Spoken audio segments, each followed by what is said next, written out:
فجر کے بعد سورہ یاسین پڑھنے کی فضیلت۔ فجر کی نماز کے بعد سورہ یاسین پڑھنا کیسا ہے؟ کیا یہ سنت عمل ہے؟ عبد المطلب انڈیا سے۔ مسند دارمی کی حدیث ہے کہ نبی صلی اللہ علیہ وسلم نے فرمایا جس نے صبح سورہ یاسین کی تلاوت کی تو اللہ تعالیٰ اس کے اس طرح کے الفاظ ہیں کہ اس کے سارے کام پورے ہو جائیں گے، لیکن یہ حدیث سند کے لحاظ سے بہت زیادہ ضعیف ہے۔ فجر کے بعد کون سے کام کریں؟ فجر کے بعد ایک مسلمان کی کیا روٹین ہونی چاہیے؟ اس پر روشنی ڈالیں۔ ابو حنین کراچی سے۔ دیکھیں حدیث سے تو یہ بات ثابت ہے کہ فجر کے بعد کا وقت ذکر اللہ کا وقت ہے۔ آپ صلی اللہ علیہ وسلم نے ارشاد فرمایا کہ جو شخص فجر کی نماز کے بعد اسی جگہ جہاں نماز پڑھی ہے بیٹھے بیٹھے اللہ کا ذکر کرتا ہے یہاں تک کہ جب سورج ایک نیزہ بلند ہو جاتا ہے، اشراق کا وقت داخل ہوتا ہے، 2 رکعت پڑھتا ہے تو اللہ اس کو ایک حج عمرے کا ثواب عطا فرماتے ہیں۔ تو بہت سارے اسلاف اسی پر عمل کرتے تھے کہ فجر کی نماز کے بعد اللہ کا ذکر کیا کرتے تھے۔ یہاں تک فقہا نے لکھا ہے کہ فجر کی نماز کے بعد تلاوت کرنے سے بہتر ہے ذکر کرنا۔ تو اگر کوئی اس طرح تسبیحات نہ کر سکے تو پھر تلاوت کر لے، کیونکہ بہرحال تلاوت بھی ایک طرح کا اللہ کا ذکر ہی ہے۔ تو یہ وقت جو ہے نا ذکر اذکار کا وقت ہے، سب سے بہتر ہے ذکر کرے، وہ نہیں تو پھر تلاوت کرے۔ تو لیکن واجب کچھ بھی نہیں ہے اس میں۔ تو اگر آپ فجر سے پہلے کر لیں ذکر، فجر سے پہلے کر لیں تلاوت تو بھی جائز ہے۔ تو شریعت میں آپ کو اس کا اختیار دیا ہے، لیکن فجر کے بعد سونا فوراً یہ بہرحال شریعت میں ناجائز حرام نہ بھی ہو لیکن ناپسندیدہ ہے۔ بہت سارے اسلاف سے اس کی کراہت منقول ہے۔ تو اگر کوئی مجبور ہو تو ایک الگ بات ہے، جیسے کسی کو رات کو نیند ہی نہ آئی ہو اور اس نے صبح 8 بجے کہیں جانا ہے، اب وہ اگر فجر کے بعد نہیں سوئے گا تو وہ آگے نیند پوری نہیں ہوگی، مسائل کھڑے ہوں گے، تو وہ الگ بات ہے، وہ سو جائے۔ لیکن نارملی فجر کے بعد سونے کا معمول بنا لینا یا بلا ضرورت یہ کام کرنا شریعت میں پسندیدہ نہیں ہے۔ بہت سارے اسلاف نے اس کو ناپسند کیا ہے کیونکہ مبارک وقت ہے، اللہ اللہ کرنے کا وقت ہے۔ کچھ نہیں آپ کرتے، ایکسرسائز کر لیں اس وقت، صبح واک کر لیں جا کے، اچھی ہوا ہے، تازہ ہوا ملے گی آپ کو، جاگنگ کر لیں اس وقت جا کے، پورا دن آپ کا اچھا گزرے گا۔ تو یہ اس قسم کی ایکٹیویٹیز کرنی چاہیے۔ اور دوسری بات نبی صلی اللہ علیہ وسلم نے فرمایا بورک لامتی فی بکورہا، اللہ تعالیٰ نے میری امت کے کاموں میں برکت رکھی ہے صبح کے وقتوں میں۔ تو جتنے بھی کام جو صبح کے وقت میں کیے جائیں اس میں اللہ نے برکت بہت رکھی ہے۔ تو اس میں ایکسرسائز بھی کی جا سکتی ہے، اس میں پڑھا بھی جا سکتا ہے، کاروبار بھی کیا جا سکتا ہے۔ لوگ کہتے ہیں ہم اس وقت کاروبار کیسے کریں، دکانیں بند ہوتی ہیں۔ تو بھائی کاروبار کی پلاننگ کر رہے ہیں اس وقت بیٹھ کے آپ، ٹھیک ہے، دکان نہ کھولیں، کوئی ہے ہی نہیں کسٹمر آپ کو۔ کراچی میں تو آپ صبح اگر بیٹھیں گے دکان کھول کے ایک بندہ بھی نہیں ملے گا۔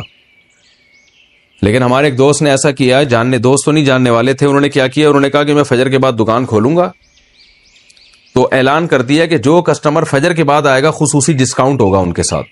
تو اس میں لوگ اس بہانے جلدی جلدی جانے لگے، تو وہ ان کا اتنا رش ہو گیا کہ ان کا اس طرح سے کاروبار میں جو نقصان ہو سکتا تھا اس کی تلافی اس طرح سے ہو گئی۔ تو بہت سارے طریقے، انسان جب کھوپڑی استعمال کرتا ہے تو طریقے سامنے آتے ہیں، اور کھوپڑی استعمال بھی فجر کے بعد بہت اچھے طریقے سے ہو جاتی ہے۔ بلکہ سردیوں میں تو فجر سے پہلے آپ کو کھوپڑی استعمال کرنا شروع کر دینی چاہیے، کیونکہ سردیوں میں راتیں بہت لمبی ہوتی ہیں۔ تو یہ وقت جو ہے نا انسان کا دماغ بہت فریش ہوتا ہے اور اس وقت بہت اچھا سوچ سکتا ہے، پلاننگ بہت اچھی کر سکتا ہے۔ تو یہ کام فجر کے بعد یا فجر سے پہلے یا فجر کے بعد یہ کام کرنے چاہیے۔ سورہ یاسین قرآن پاک کا دل کیوں؟ سورہ یاسین کو قرآن پاک کا دل کیوں کہا جاتا ہے؟ اس کی کیا وجہ ہے؟ شمائلہ سبی سے شمائلہ صاحبہ نے پوچھا ہے۔ جی یہ بھی پوچھا تھا بیچاری خاتون نے، رمضان سے 2 مہینے پہلے پوچھا ہوگا، جواب اب مل رہا ہے ان کو۔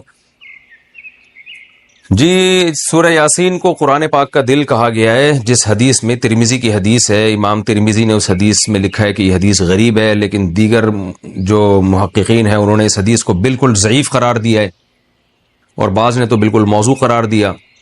تو موضوع قرار دینے والی بات تو تھوڑی مبالغہ لگتی ہے، لیکن ضعیف بہرحال یہ حدیث ہے جس میں آتا ہے کہ سورہ یاسین قرآن کا دل ہے، اور ضعیف بھی بہت زیادہ ضعیف حدیث ہے۔ تو اب جب کوئی کسی چیز کی فضیلت میں ضعیف حدیث ہوگی تو پھر اس میں علماء کی 2 رائے ہیں۔ بعض علماء کہتے ہیں کہ اس سے کوئی شرعی مسئلہ تو ثابت ہو نہیں رہا، لہذا اس حدیث کو بیان کرنے میں کوئی حرج نہیں ہے، فضائل میں ضعیف حدیث بیان کی جا سکتی ہے۔ اور بعض علماء کا موقف ہے کہ نہیں بھائی، فضائل کے باب میں بھی احتیاط کرتے ہیں کہ جی حدیث صحیح ہی ہونی چاہیے۔ تو اس میں ہمارے ہاں نا غلو بہت ہے، بعض لوگ کیا کہتے ہیں، کسی نے سورہ یاسین کی فضیلت میں ضعیف حدیث سنا دی تو بعض لوگ ان کے خلاف کلپ بنا کے ڈال دیتے ہیں، یہ دیکھو ان کو تو پتہ ہی نہیں حدیث ضعیف ہے اور نبی پر بہتان باندھ رہے ہیں، اور دیکھو ان کے پاس علم نہیں ہے. تو یہ بھی جہالت کی بات ہے. ضعیف حدیث اور موضوع میں فرق ہوتا ہے. تو اور بعض کیا کرتے ہیں، ان کا معیار ایسا ہوتا ہے، اتنا گر جاتا ہے کہ ان کو صحیح حدیث سے پتہ نہیں کچھ چڑ سی ہو جاتی ہے. وہ کبھی کسی موضوع پر التزام ہی نہیں کرتے کہ ہم صحیح حدیث پیش کر دیں لوگوں کے سامنے. اس بارے میں صحیح حدیث بھی ہوتی ہیں اس موضوع سے متعلق. تو اس لیے اعتدال کی رائے یہی ہے کہ آپ کا جو موقف ہے آپ وہ بیان کر دیں اور دوسرے پہ طنز نہ کریں آپ. تو ہماری رائے یہی ہے کہ جب ہمارے پاس صحیح احادیث سے اتنی چیزوں کی فضیلتیں ثابت ہیں تو ہمیں ضعیف کی طرف جانے کی ضرورت نہیں ہے. تو میرا تو طریقہ یہی رہا ہے کہ بھئی جب سورہ یاسین کے بارے میں جو یہ حدیث ہے کہ قرآن پاک کا دل ہے، یہ صحیح حدیث نہیں ہے، تو میرا موقف یہی ہے کہ اس میں احتیاط کی جائے، نہ بیان کی جائے وہ حدیث. لیکن اگر کوئی عالم یہ حدیث بیان کرتے ہیں ممبر پہ سورہ یاسین کی فضیلت میں، تو ان پہ طنز نہیں کیا جا سکتا، کیونکہ کوئی شرعی مسئلہ نہیں بیان کیا جا رہا. کیونکہ سورہ یاسین کا مضمون بہرحال اتنا جاندار، اتنا شاندار ہے کہ اس ضعیف روایت کی تائید اس سے بہرحال ہوتی ہے کہ اس کے مضمون کو جب آپ دیکھتے ہیں تو لگتا ہے کہ یہ واقعی قرآن پاک کا دل ہے. اولم یر الانسان انا خلقناہ من نطفۃ فاذا هو خصیم مبین. نبی کے پاس ایک شخص جو ہے نا قبر کی بوسیدہ ہڈی لے کر آیا اور کہنے لگا اس میں جان کون ڈالے گا. سورہ یاسین میں اللہ نے آخری رکوع نازل کیا کہ یہ انسان جو آپ کے پاس ہڈی لے کر آیا ہے یہ دیکھتا نہیں ہے ہم نے اس کو منی کے قطرے سے بنایا، اور آج یہ ہم پہ اعتراض کر رہا ہے کہ اس بوسیدہ ہڈی میں کون جان ڈالے گا. قل یحییھا الذی انشأھا اول مرہ. آپ اس سے کہتے ہیں وہی جس نے اس ہڈی کو پہلی دفعہ بنایا نا، اسی ہڈی سے پوچھئے، بتائے گی جس نے مجھے پہلی دفعہ بنایا ہے وہ مجھے دوبارہ بھی بنا سکتا ہے. تو ایسے جاندار مضامین ہیں سورہ یاسین کے، تو اس لحاظ سے اس کو دل کہہ دینے میں کوئی حرج نہیں ہے. لیکن بہرحال اس بارے میں جو روایت ہے وہ کافی ضعیف روایت ہے.